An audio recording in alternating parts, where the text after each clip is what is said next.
This week on Real Time, we are going to take a break from fist pumping to EDM pop and slow things down to a calmer era when pop was R&B and R&B was pop. Because, at least for this week, that era's back.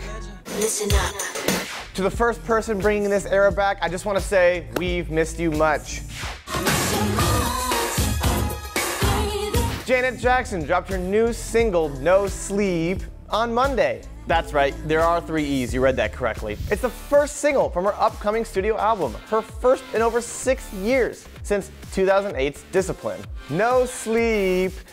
Alright, I'll stop. No Sleep reunites Janet with collaborators Jimmy Jam and Terry Lewis, who have worked with her pretty consistently since 1986. Jimmy Jam and Terry Lewis are responsible for some of my favorite R&B songs from that era, including Usher's You Remind Me and Boyz II Men's On Bended Knee. No Sleep received support on Twitter from Missy Elliott, Mariah Carey, and you can catch Janet, or Miss Jackson if you're nasty, on tour later this year. It's Janet, Miss Jackson if you're nasty. The next artist on our lineup helps us slow things down with an entire album. Miguel is set to drop his 3rd album, Wild Heart, on June 30th. But already, several tracks have charted in the top 10 of the Trending 140. Miguel also helped the group Slaves into the top 10 after he performed their song Hey on BBC Radio 1's Live Lounge. Hey!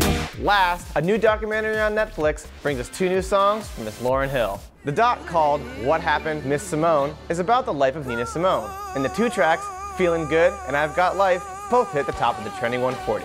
The soundtrack for this documentary is set to release on July 10th and will feature additional tracks from Miss Lauryn Hill, but also Mary J. Blige, Usher, and Common. So that's the end of this week's episode. That's the end? No. Sorry, Miss Jackson, I am for real. But you can get at me on Twitter at #RealTimeRewind, and I'll see you here again next week.